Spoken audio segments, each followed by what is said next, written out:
Welcome back to the Piping Pastor. It is another scorcher here in El Paso. 105 today. Got up to 108 over the last couple of days. And we had some pretty heavy thunderstorms come through last night. Did nothing to cool things off. Happily, we don't have the issue that those of you in the southeastern United States have, where those showers just bring 100% humidity. So it is still dry. But once you get north of 100 degrees, doesn't matter dry or wet, it's just hot.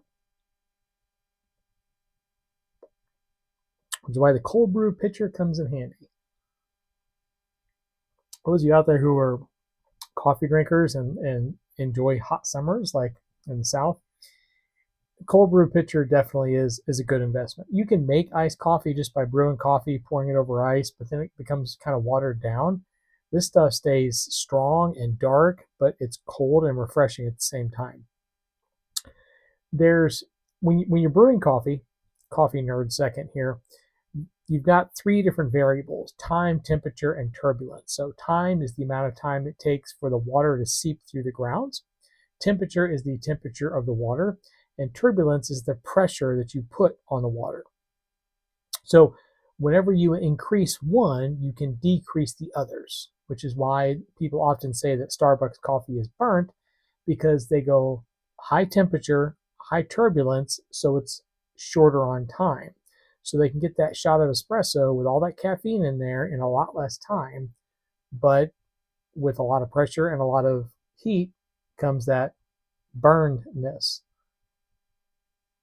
So if you vastly increase the time, then you don't need as much turbulence and you don't need as much temperature, i.e. you can just let it sit in the fridge and let it naturally steep for like 24 hours. And so instead of getting a coffee in 5 minutes, it takes 24 hours. But the lack of temperature and the lack of turbulence means you get the smoothest coffee flavor out of it possible with the least amount of acidity.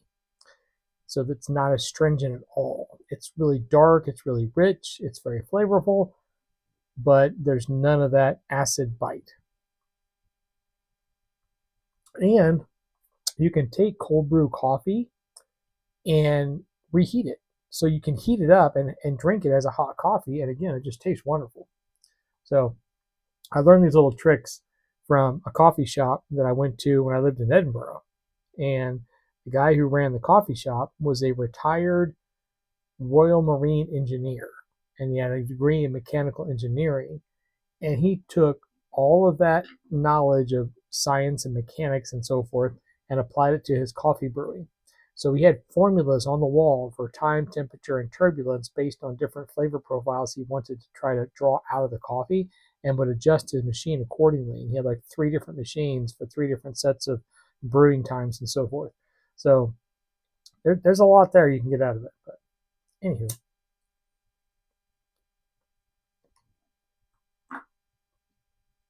I did refill the Zippo. You saw in the video last week when it was, but after a week out here in over 100 plus degrees, it dries these suckers out.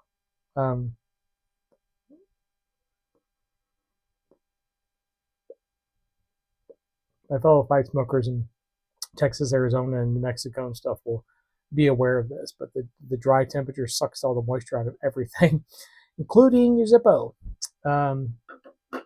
It does make drying time for tobacco a bit easier.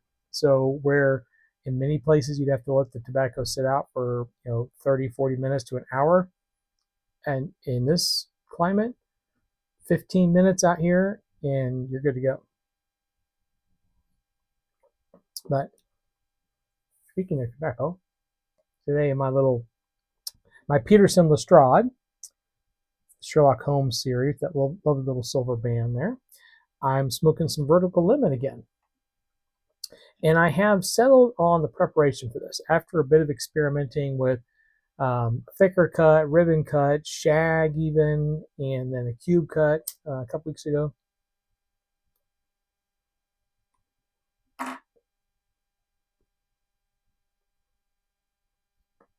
I got to thinking about a video that Johnny Youngin did a few years ago, where he was talking about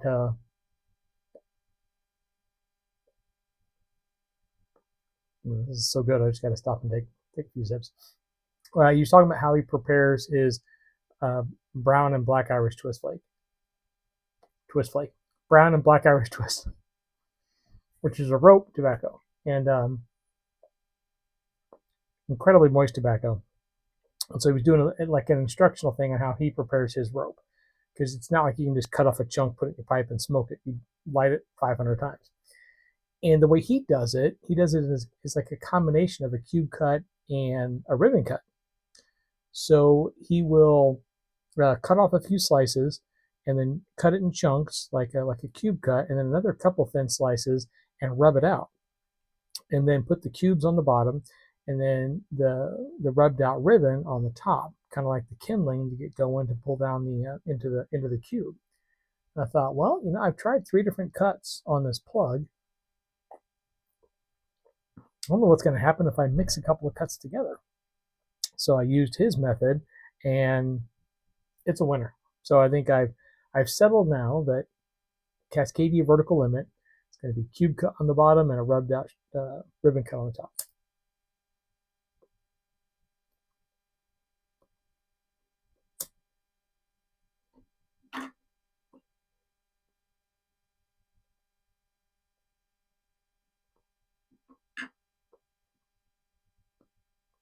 Very tasty tobacco. So I'm going to take a break from the poetry book this week because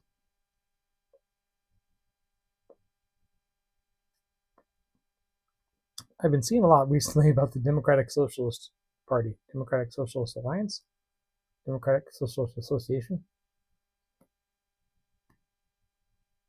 DSA.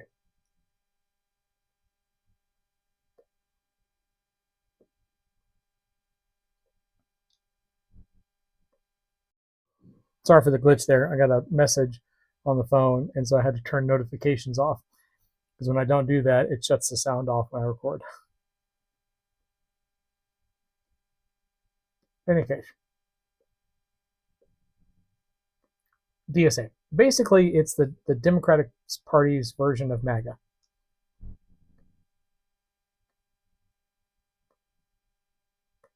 Some people may not like that characterization, but I think it's accurate.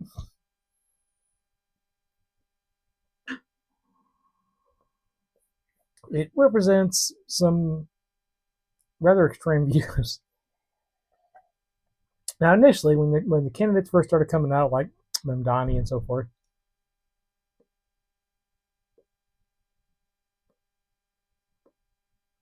you heard something about the things that he was talking about, but in all honesty, it didn't sound too terribly, off the wall, right? Like, you wanted to have free childcare and free buses, right? And there's a ton of billionaires in New York City, so sure, tax them. They buy one less spaceship, to pay for every kid to go to preschool. Sure, I'm on board with that, right? I think when people like Elon Musk have enough money to buy every NFL franchise, every NBA franchise, every MLB franchise, and own them all, yeah, maybe he could afford to pay for some underprivileged kids to go to preschool. But anyway, but as the DSA, whatever the thing is, Democratic Socialist, as that's gained a lot more traction with more candidates winning and more primaries, they've started paying more attention to them. And I noticed on one newscast last week, they had one of the high-ranking officials in that party laying out their party's platform, and I was taken aback in the level of naivete that they are demonstrating. I don't intend to be disparaging, but some of their positions, like one in particular, eliminating prisons, and their idea is that if we stop criminalizing certain behaviors linked to poverty, is what their general idea is, then the prison populations will be vastly decreased. And in such cases, when people do break quote unquote heinous laws like rape and murder and so forth, their position is that we as a society would then decide how to rehabilitate that person. And I thought, wow, I mean, for a group of people who are not very religious in the main, generally speaking, the Democratic Socialist Party doesn't adhere to any particular religious doctrine. I mean, I believe they are open and tolerant and so on and so forth, but they're certainly not in God we trust kind of people. But they're completely walking away from the idea that humans are sinful creatures. And you can think of sinful in a secular term if you want to apply to the Democratic Socialist. You can use the Dawkins book, The Selfish Gene, and talk about that anthropologically. But either way you look at it, their view of humanity is Pelagian, in that they think that all people are basically good and they're not necessarily sinful, and that if we all just live together and we get rid of the evil influences of those people in power who are getting involved in world shaping and so on and so forth, and we live together supporting each other, we can open all of our borders, we can have open immigration, we can shut down all the prisons, we can get rid of the presidency, we can get rid of the Senate, and expand the Congress to be a true democracy in the sense that every citizen has a vote on everything. And that sounds idyllic. That sounds utopian, where we all just get along and we all just work towards the betterment of each other. But again, these people at the top levels of this organization who are putting together these doctrinal statements and things like that, they're educated people. They went to college, and yet their understanding of human nature is so corrupt. And it got me thinking about some stuff that my brother 13 Pipes often says with regards to Planet BS. And I thought, how diabolical and brilliant of the enemy of God to set up people with the idea they can create a utopian society where everyone loves each other. He can, and it says in the Bible, the God of this world has blinded them who believe not. So the people who don't believe, the God of this world, the God of the air, Satan, has blinded them. So that, yeah, their ideas of a utopian society sound great and sound idyllic, and they're completely impossible. And yet they're selling these ideas to so many people.